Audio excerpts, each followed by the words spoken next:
आदाब नाजरीन, मैं मोहम्मद आजम RH9 न्यूज में आपका खैर मकदम है। हिंदुस्तान पाकिस्तान कश्मीरी 32 हवाई अड्डे दोबारा खोले गए। शहरियों के लिए दोबारा से फ्लाइट शुरू, सख्त सिक्योरिटी के इंतजाम।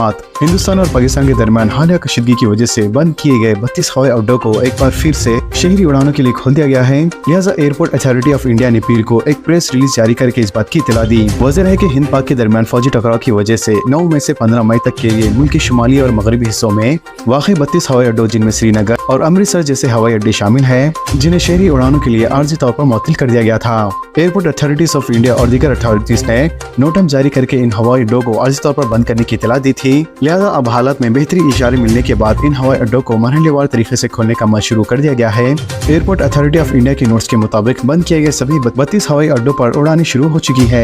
ऑपरेशन सिंदूर अवाम के जज्बात की अक्कासी, पाकिस्तान बेनकाब। वज़ीर-ए-आज़म नरेंद्र मोदी का मुल्क से खिताब। वज़ीर-ए-आज़म नरेंद्र मोदी ने पाकिस्तान में मुक़ीम दहशतगर्दों के खिलाफ फौजी कार्रवाई ऑपरेशन सिंदूर के बाद पीर के रोज पहली बार हमवतनों से खिताब करते हुए वाज़ेह अल्फाज में कहा है कि हिंदुस्तान पाकिस्तान की तरफ से जौहरी के हमले की धमकी से ब्लैकमेल नहीं होगा और अगर इसे जिंदा रहना है तो दहशतगर्दों के बुनियादी ढांचे का सफाया करना होगा। इसके अलावा वज़ीर-ए-आज़म नरेंद्र मोदी ने बैनुल-अक़वामी बिरादरी को यह भी वाज़ेह तौर पर बता दिया है कि हिंदुस्तान की पॉलिसी अब दहशतगर्दी के मालिकों और दहशतगर्दी की सरपरस्ती करने वाली हुकूमत को अलग अलग इदारों के तौर पर नहीं देखेंगी और पाकिस्तान के साथ कोई भी बातचीत सिर्फ दहशतगर्दी और पाकिस्तान के ज़रिए कब्जा जम्मू कश्मीर के बारे में होंगी।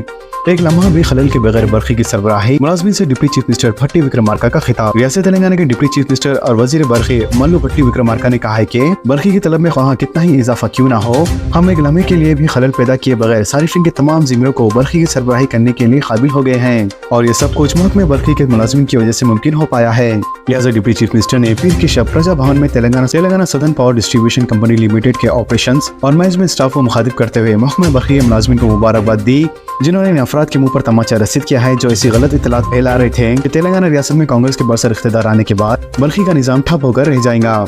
इन्होंने कहा कि रवा साल मार्च के दौरान बरखी की तलब में गैर मामूली इजाफे के बावजूद एक लम्हे के लिए सरबराही में खलल नहीं पड़ा। इसके अलावा डिप्टी चीफ मिनिस्टर ने कहा है कि इस इजलास के इनेकाद का मकसद मुलाज़िमीन की खिदमत का एतराफ़ करना है, जिनमें फील्ड सतह से लेकर आला ओहदेदार तक शामिल है। नवाब मीर उस्मान अली खान की आज 59वीं बरसी। हैदराबाद के निजाम आसिफ जाह नवाब उस्मान अली खान बहादुर की 59वीं बरसी 13 मई बरोज मंगल शाही मकबरा अंदूर मस्जिद जोधी किंग कोठी हैदराबाद में मुकर्रर है और आखाफ कमेटी की जानिब से आसिफ जाह की बरसी के अलावा दीगर मजहबी तकारीब का भी एहतराम किया जाता रहा है। लिहाजा इस तकरीब में मदऊइन को सिर्फ दावत नामा के जरिए ही शिरकत की इजाजत होगी।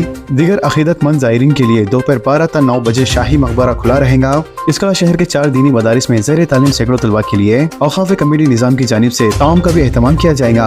हड़ताल खत्म, डिग्री सेमेस्टर्स इम्तिहानात के लिए ताउन। TPDMA का ऐलान। फीस रिइंबर्समेंट की बकायदात की अदायगी का हुकूमत से मुतालबा करते हुए अपनी हड़ताल को खत्म करने का ऐलान करते हुए Telangana private degree and PG college management association यानी TPDMA ने 4 शुमे से शुरू होने वाली डिग्री सेमेस्टर इम्तिहानात के इनेकाद के सिलसिले में यूनिवर्सिटियों के साथ ताउन करने का फैसला किया है। लिहाजा ये फैसला TGCHA के सदर नशीन प्रोफेसर V वाला कृष्णा रेड्डी के तयखुन के बाद सामने आया है। एसोसिएट के मुताबिक इन्होंने गुज़िश्ता चंद बरसों से फीस अदायगी बकायदात की अदायगी में गैर मामूली तागीर से खानगी डिग्री PG कॉलेजेस की माली सूरत हाल से चीफ मिनिस्टर को वाकिफ करवाया। एसोसिएशन के मुताबिक चीफ मिनिस्टर ने मुतल्लिक़ ओहदेदारों को हिदायत दी कि आइंदा 3 दिनों के दौरान फी रिइंबर्स के बकायदात की इजराई के लिए इक़दाम करें। इसके अलावा PGCH के सदर नशीन के तयखुन पर TPDMA ने ऐलान किया है कि वो 14 मई से शुरू होने वाले मौजूदा सेमेस्टर्स इम्तिहानात के लिए यूनिवर्सिटी के साथ तमाम तरह का ताउन करेंगी। साइबराबाद पुलिस ने 95 लाख के 310 सेलफोन्स बरामद किए। शहर हैदराबाद की साइबराबाद पुलिस ने 310 मोबाइल फोन्स को बरामद किया है, जिनकी मालियत तकरीबन 95 लाख रुपए है। लिहाजा गुज़िश्ता 1 महीने के दौरान इन सेल फोन्स की चोरी की गई थी या फिर ये फोन्स गुम हो गए थे। लॉ एंड ऑर्डर पुलिस ने दीगर शोबेजात के साथ मिलकर EIR पोर्टल का इस्तेमाल करते हुए इन फोन्स को बरामद किया। बाद ये फोन्स पीर को साइबराबाद पुलिस कमिश्नर ने मुनक़दा एक तकरीब में इनके हक़ीक़ी मालिकीन के हवाले कर दिए गए। मौजूदा राशन कार्ड में 17 लाख नए नामों की शमूलियत। रियासत तेलंगाना में मौजूदा राशन कार्ड होल्डर्स की फहरिस्त में तकरीबन 17 लाख नए नामों का इजाफा किया गया है। लिहाजा मौजूदा राशन कार्ड में नए नामों के इजाफे का ये अमल फरवरी और मई के दरमियान किया गया है। इसके अलावा सरकारी ज़राए के मुताबिक जिन नए नामों का इजाफा किया गया है वो साबिक में आरोग्यश्री स्कीम के लिए नाअहल थे। लिहाजा मौजूदा राशन कार्ड में नामों की अदम शमूलियत की वजह से वो हुकूमत के बेशतर स्कीमात से महरूम रहे। ज़ाहिर है कि तेलंगाना हुकूमत ने 2 किस्म के नए राशन कार्ड जारी करने का फैसला किया है, जिनमें एक व्हाइट राशन कार्ड और दूसरा पिंक राशन कार्ड शामिल होगा। लेकिन हुकूमत की जानिब से इस स्कीम पर अब तक अमलवरी का आगाज नहीं किया गया। वाज़ेह है कि कांग्रेस हुकूमत में फरवरी 2025 में 20 सेवा मराकिज़ के जरिए से नए राशन कार्ड के लिए दरख्वास्तों का आगाज शुरू किया था, जिसके तहत रियासत भर में अब तक 1,51,000 नए राशन कार्ड जारी किए जा चुके हैं। लिहाजा नए राशन कार्ड के तहत दर्ज नामों की नई तादाद तकरीबन 3,24,000 तक बताई जा रही है। इसी तरह मौजूदा राशन कार्ड में तकरीबन 13,73,000 नामों का इजाफा किया गया। वाज़ेह है कि मौजूदा राशन कार्ड में नामों की शमूलियत के लिए दरख्वास्तें गुज़िश्ता 8 सालों से ज़ेर इल्तिवा थी। लिहाजा हुक्काम ने नामों की शमूलियत के बाद फरवरी और मई के बाद नए राशन कार्ड जारी किए। 17 लाख नए नामों की शमूलियत के नतीजे में माहाना 6,952 टन हुकूमत को फाइन राइस की इजाफी सरबराही करनी होगी।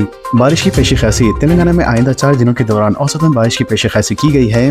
लिहाजा महकमे मौसमियात ने रियासत के बाज़ अजला में ऑरेंज अलर्ट भी जारी कर दिया है, जिनमें मुतहदा आदिलाबाद, निजामाबाद, करीमनगर, वरंगल, खम्मम और नलगुंडा शामिल हैं। लिहाजा इन इलाकों में हल्की ता औसतन बारिश के साथ साथ गरज चमक और तेज हवा के साथ बारिश का इम्कान है, जबकि शहर हैदराबाद, रंगारेड्डी और महबूबनगर अजला में भी हल्की बारिश की तवक्को की गई है। राजीव युवा विकासम स्कीम रियासत तेलंगाना में कांग्रेस हुकूमत की जानिब से जारी करदा राजीव युवा विकासम स्कीम अब अपने आखिरी मरहले में पहुंच चुकी है, जहां वेरिफिकेशन का अमल मुकम्मल होने के बाद दरख्वास्त गुजारों से अपने अपने जिम्मे से मुतालिक सरकारी अहदेदारों की जानिब से इंटरव्यूज किए जाएंगे। बाद इंटरव्यू का अमल मुकम्मल होने के बाद हुकूमत की जानिब से इस स्कीम से मुतालिक चेक्स की तकसीम का अमल शुरू किया जाएगा।